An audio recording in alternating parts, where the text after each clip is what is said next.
The year 1700. You are the mayor of an old English town. Now, in this simulation that we're about to do called the Urban Game, you will lead your town for the next 100 years through the effects of the Industrial Revolution. Now, the Urban Game, in this first step, we will introduce the concept, the setup, and different ways that you can do it. In part 2 of this video, we will be covering the individual rounds, of which there are 20 to go through, that you can follow along with. Although it can be encouraged to create your own version. Or there are other versions out there. Whichever works best for you is what I recommend. For those teaching or doing the Urban Game, I recommend having the key, which will be this, somewhere visible to students or to yourself throughout the experience. While not necessary, it can be a help. Now, there will be 20 rounds, and I do recommend to not dilly-daddle and to quickly move through each round. Some students may say, please slow down. It is okay to offer some slowdown, but that is part of the simulation, to go fast and to simulate how it might have felt for the average Joe to experience such a sudden cultural shift as big as the Industrial Revolution in the short 100 years that this simulation will be covering. Now, for how to do the Urban Game, the way I will be doing this is may best work for a online class, maybe through remote learning, or a class with access to online resources and computers, although this activity can be perfectly done with just pencil and paper.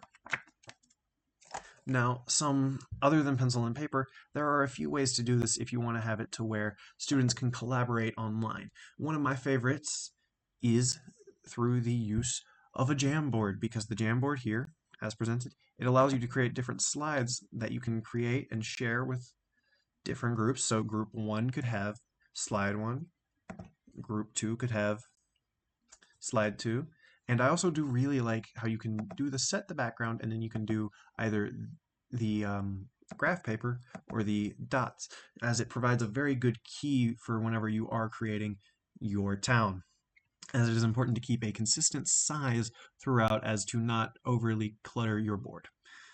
Now, Jamboard can make this very easy, especially if you already have a key set up where you say have house, where I can hit Control C, and as round 1 requires you to place, I believe, 10 houses, I can do this pretty easily.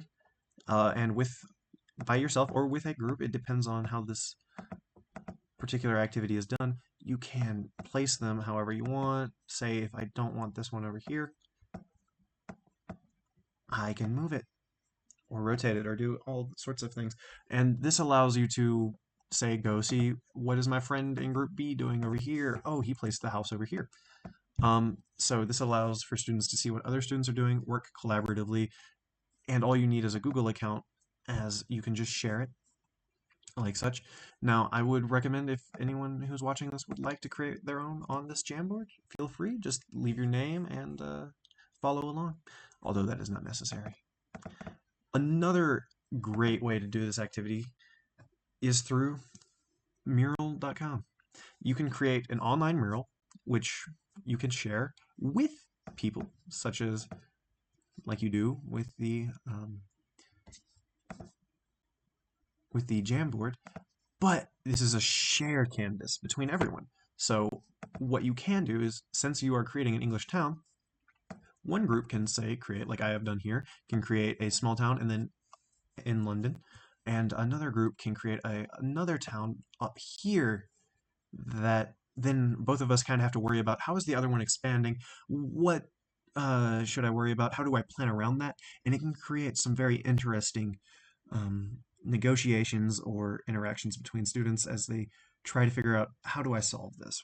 Do we work collaboratively, or do I just try to grab up as much good space before I can?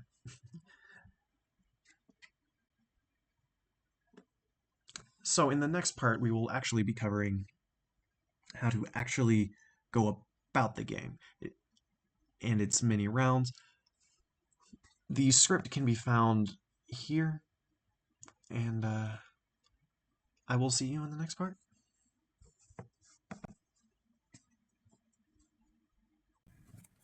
The year is currently 1700. You find yourself in the nation of England, a rural village that you will design. Now, start off by drawing a river across your paper, connecting east to west. It should go along the whole paper and make it visible, maybe about an inch thick. Draw a simple wooden bridge that crosses the river. Now draw two roads, one of which goes from north to south and crosses the river where the bridge is located, and the other road goes east to west. Neither road needs to be a straight line, so go crazy. Now place wherever you want 10 houses, 1 church, 1 cemetery, 1 store, 1 pub, 1 coal mine, and 50 trees. Don't forget to put a sign at the entrance to your town with its name on it. Life in your small town is extremely similar to that of other villages throughout Europe during the 18th century. Change comes very slowly. People move much slower and have very little access to outside information. Most of your life takes place within a few miles of where you were born. London, which is England's largest city and one of the 2 real cities in Europe, had a population of about 7,500,000 in the year 1750. 3 out of every 4 Englishmen were rural and lived in small villages that mainly focused on farming. The average village had about 200 to 400 inhabitants. The tallest structures were the churches. The religion of England is the Anglican Church. Home life and work life are very closely integrated, as most work was done in the nearby fields of one's home, or perhaps adjoining workshop. The family was an economical unit as well as a social one. Every member of the family worked very hard from sun up to sundown. All members of the family slept in the same room and sometimes shared living quarters with livestock. Sons worked with their fathers farming and tending livestock, while daughters worked with their mothers cleaning, cooking, sewing, and other such domestic chores. Life expectancy was slightly over 40 years old. Most people married in their early teens and had babies before they were 20. It was common for women to die during childbirth, so the average marriage lasted about 15 years. Stepmothers and stepfathers were common. 1 baby out of 3 died before their first birthday. Only 1 child in 2 saw their 21st birthday. Unlike France, the English were not rigidly divided into social/legal estates. However, there is a distinct social class that arose during this time. Most English were poor farmers. A few middle class, like the bourgeoisias in France, they lived, for the most part, near or in London. Still, a small few were aristocrats and usually owned large tracts of land in the English countryside. For both the peasants and the aristocrats, the soil was key to the economy. Land was the source of livelihood and well-being. Having enough land to produce adequate food, or to produce enough to sell, or even to rent, was the key to economic survival. Traditions concerning land guided daily life. These traditions were designed to ensure the stability and welfare of the greater community. Hence, marriages and inheritance were geared to maintain family property. Marriages were always arranged by parents to maintain or better their economic status of their sons and daughters. Not all could get married, however. A man had to genuinely own land on which to support a family before they dared get married. It was not uncommon for men to wait until their late 30s when they inherited property from their parents, which enabled them to get married. If a woman did not bring land into marriage, she had to have some kind of dowry. Daughters who inherited property from their parents had to pass it on to their husbands. All land was given to the eldest son in a practice known as primogeniture inheritance, while younger sons received cash payments or wait for their older brother to die. The main occupation of England, as previously mentioned, is farming. Private and public lands were used and not separated by fences, as they are today. Every village had a public area, which was known as the commons. This was land which was available to anyone for pasturing, hunting, the gathering of firewood, growing crops, etc.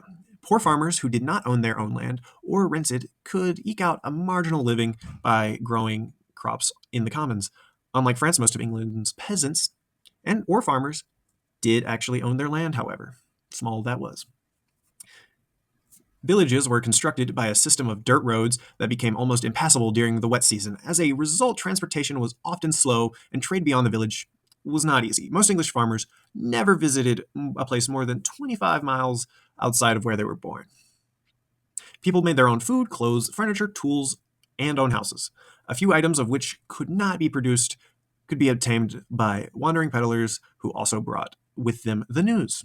Finally, for fuel, there were two main sources: firewood and coal. Nearly every English village had a coal mining operation. These mines employed small numbers of villagers, especially during the winter. Coal pits from which coal was extracted belonged to the owners of the property where the coal mine was situated. Now, over the next 100 years, a revolution is about to occur, just as changing as the agricultural or the Neolithic revolution. Some historians believe this revolution, the Industrial Revolution, is the most fundamental change in how humans live. We will experience some of these changes during the next few rounds of the urban game. I hope you enjoy. Round 1. The year is now 1745. England's geography is unique in that there is no section of the country that is more than 90 miles from the sea. And there are many navigable rivers that crisscross throughout the countryside. An enterprising young capitalist, you, decides to invest money in constructing a canal. This is not a public venture, but a private one, as you are the one providing the funds. The profit from the canals are astonishing. For example, one canal built in 1745 near Oxford yielded 300% annual returns for its investors for a period of more than 30 years. This new revolution in transportation reduced the price of raw materials and reduced the cost of transporting them dramatically. Coal could now be transported from the mines to the towns for half of the price of using horse-drawn wagons. Since you invested your money, thereby making a tiny profit, build yourself one nice home anywhere on the map you would like. Don't forget to construct your canal, however. It must run parallel to the river, as the canal does require water to work. Round 2. It is now 1750. For a variety of different reasons, soap, diet, sanitation, there is a population boom in England and in your village. The cursed bubonic plague for centuries wiped out your village, virtually eliminating due to the disposal of sewage in the canals and ultimately the ocean. Add 5 houses to your town. You should have a total of 15. Round 3. The year is now 1760. The people in your village, to keep up with growing demand and growing population, need more food. Conveniently, a number of new noteworthy events have occurred. First, a number of new mechanical inventions for farming are developed. The one with the greatest impact is Jethro Tull's creation of the seed drill and the horse-drawn cultivator. Farmers began to experiment with new and more productive farming practices like crop rotation, new fertilizers, and new livestock breeding techniques. Consequently, farm production is significantly increased. But there is one problem. Most farmers only own one tract of land. Why should they, or how could they, invest in expensive machines when their land is so small? What's more, it's almost impossible to buy land from anyone. At the same time, pressure is placed on Parliament by large and small landowning farmers to make more land available. Where should this land come from? Why, yes, the Commons. A series of laws call into effect the fencing off of land from the Commons. These are called the Enclosures Act. And this means that landowners can buy a piece of the Commons from the government. Now, if you have not already drawn a Commons area, do so now. Fence off an area 3 by 3 inches, or the equivalent, to be reserved as Commons. Add 5 houses, a total of 20. Add 1 more house. Add 1 more nice house. Round 4. It is now 1773. A man by the name of Richard Arkwright invents a new machine that can spin and weave cloth 100 times faster than could be done by hand in any farm cottage, which was the most common way of producing cotton clothes up until this time. The cottage industry, beforehand, many clothes were made by women in the house. This would be called cottage industries. But this was replaced by Richard Arkwright's machine, which he called the water frame, because its principal source of power was water. Let's imagine that the first water frame was built in your village because of the nice river. And since the water frame was so large, a special building was needed, and thus the first factory for producing cotton clothes will be built. Add 1 factory, non-smoke, as its main power is through water. So, to power this factory, please place it near the river. The canal water will not be sufficient enough, as the current it generates is too weak to power the water frame. Add 5 houses for the workers of the water frame. You should have a total of 25 houses. Round 5. 1 year later, it is now 1774. Workers are needed for your factory, since many people cannot compete with the spinning and weaving of cloth made in the water frame. And there are large numbers of poor families who have lost their livelihoods due to the Enclosure Act. We do have an available supply of workers. People move to your village to find work. Add 15 houses, 1 church, 1 pub, and 1 6. Store. The profits made from the textile factories are enormous. It should be no surprise that Richard Arkwright is referred to as the first millionaire and the father of the factory. New factories are built in your community. Add 5 new factories. Must be at the riverbank, as they do need water to power themselves. The early owners of these factories called themselves capitalists because they had the capital or extra money to purchase the raw materials, the building, the water frame, and to pay their workers a fixed wage and still make a profit. Add 5 houses. Round 7. The year is 1780. Unemployed workers from surrounding areas flood into your community looking for work. Although your wages are very low, they look attractive to starving families. Housing is in great demand, and for the first time, a new kind of housing is constructed called tenements. Here, dozens of families reside under one shared roof. Add 5 tenements. Round 8. It is now 1781. More workers are still needed. These workers need to live, eat, shop, drink, and worship. We need the social support services to go along with this demand. Add 1 store, 1 pub, 1 church, 1 school for the families wealthy enough to send their children to school. Since workers in this factory work 6 days a week, the only day of rest is Sunday. People flock into your churches, so make them convenient for their tired feet. Round 9. It is now 1782. Workers work long, hard hours in the factories. The average work day begins at 6 a.m. and ends at 9 p.m. There is also a 30-minute break for lunch. After work, stressed out workers stop at their local pub for some relaxation. Alcohol being consumed at rapid rates throughout England, the highest it's ever been. Add 5 pubs, destroy 5 houses, add 4 tenements. Round 10.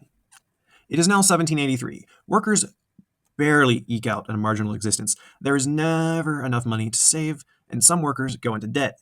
Few, if any, could afford to send their children to school. Still, there are a few families whose lifestyle is quite comfortable. Some might even say luxurious. Who are these people? They are the large landowning farmers and factory owners. Add 2 special homes.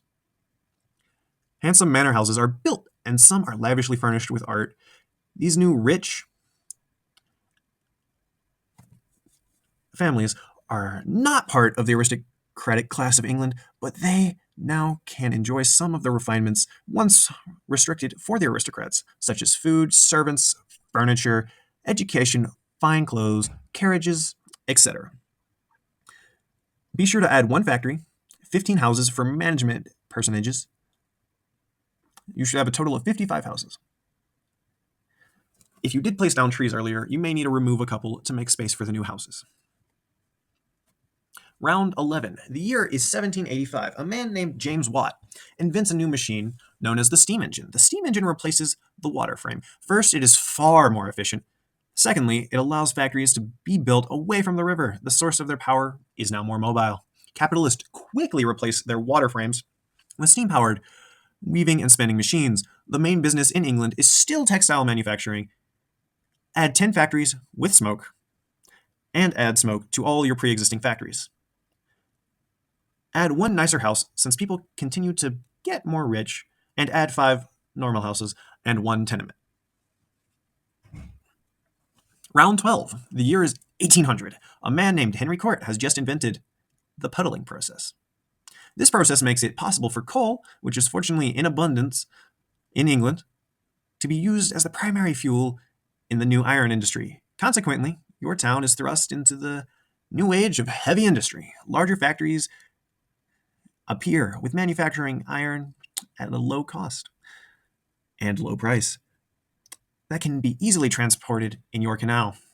Add one new coal mine and a new iron bridge to replace the old wooden one. Add 5 houses for the workers. Round 13. The year is 1815. Coal miners are busy mining coal. There is a great demand for coal right now. Home heating, fuel for the steam engines, for the production of iron. Add another coal mine. Although the 1700s coal miners were adults who worked in the winters to supplement their wages, in the 1800s, they are typically children between the ages of 8 to 14. The work is dangerous and unhealthy. Children become victims of black lung, explosions, and other accidents that result in fatal injuries or death. Their growth is stunted as they spent their 14-hour workday stooped over. They are also malnourished and unable to exercise or eat properly. Casualty rates skyrocket. Draw one cemetery.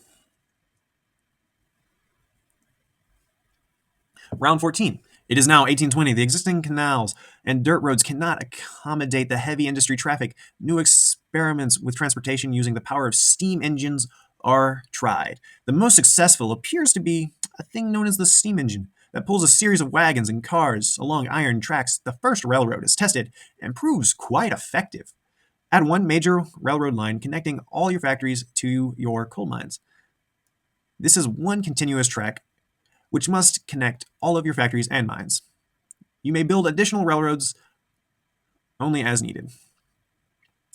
Be sure to add 5 houses for the railroad builders. Round 15. It is 1827. The new revolution is here in transportation, drawing thousands of people to your community. Soon, there becomes a surplus of workers. Capitalists who wish to ensure their profits decide to hire women and children over men because they can profit more at this by not paying them as much as they would the men. Factory labor becomes cheaper at 1/2 to 1/4 of the price. More and more children leave their homes to work, depressed, ashamed, and angry. And children toiling in factories, many men turn to crime and the social life of the pub. For the first time in England's history, alcoholism appears as an epidemic. Family life that existed for hundreds of years in England is disrupted. Family members seldom eat together or even see each other. Add 1 jail, 2 pubs, and 2 tenements.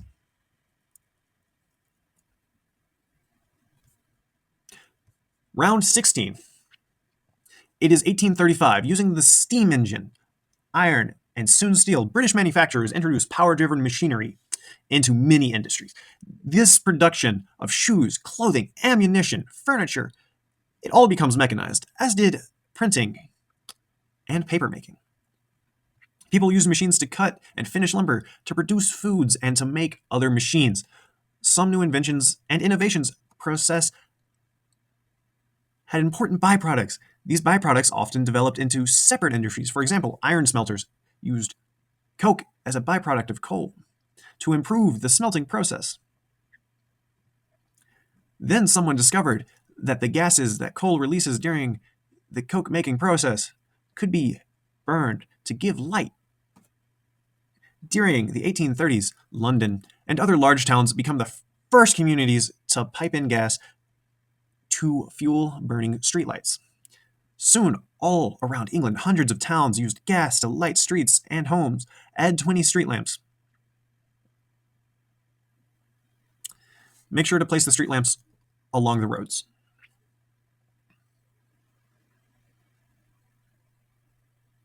It is now 1838. Let's look at the working conditions in the factories. The 2 predominant factories are textiles and iron. Working conditions in either of the 2 are appalling. Many workers contracted the deadly factory fever or white lung disease. It was probably a variety of lung ailments, cancer, tuberculosis, emphysema, and more.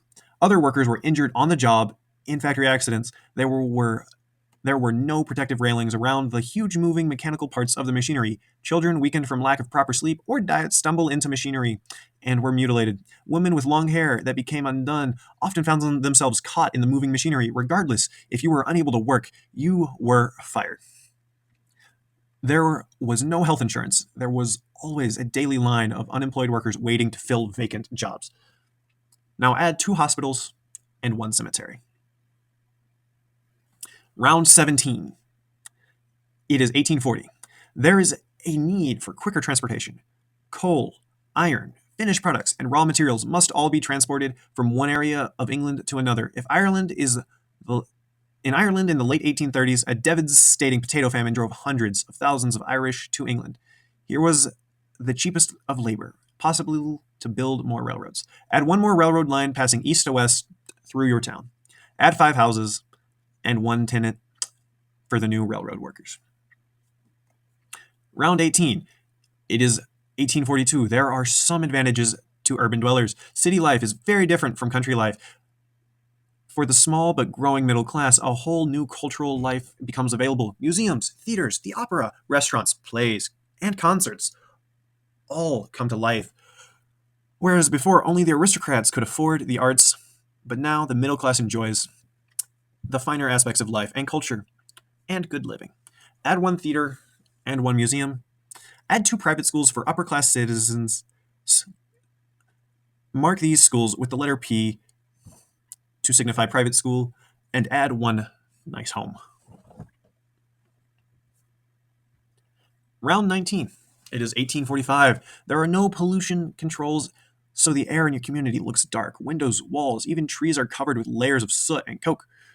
The rivers that once flowed through your quiet village for hundreds of years is now unfit for drinking, bathing, or even laundry. A new disease begins to take the lives of people. Malignant tumors grow in people's bodies, and the term cancer is first used in the medical field. The average life expectancy for poor classes is now 30 years. Your citizens are overcrowded and shrouded in factory smoke.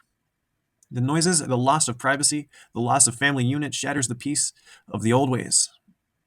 Suicide rates double, then triple. Add 1 cemetery, 1 jail, 1 hospital to accommodate the victims of urban life. Round 20. It is 1850. By this year, several million acres of good English land had been enclosed and sold to private parties who own large estates. Despite the misery this creates for England, landless poor, the economy benefits from the rich are obvious. These farmers purchase the newest power-driven machinery and can easily feed the working classes of England. The small landowning farmer is crushed by the enclosed commons. They cannot afford the machinery and therefore cannot compete and grow food profitably. Thousands of these folks leave their villages, where their ancestors had lived for hundreds of years and many generations, to move to larger towns and cities looking for work to feed their families. Some refused to leave, but took jobs working for the large landowning farmers. By the thousands, they moved to the bleak, uninviting towns of the north and the new cotton mills. Add 20 homes, 5 tenants, 2 stores, 1 church, 5 factories, and 1 pub.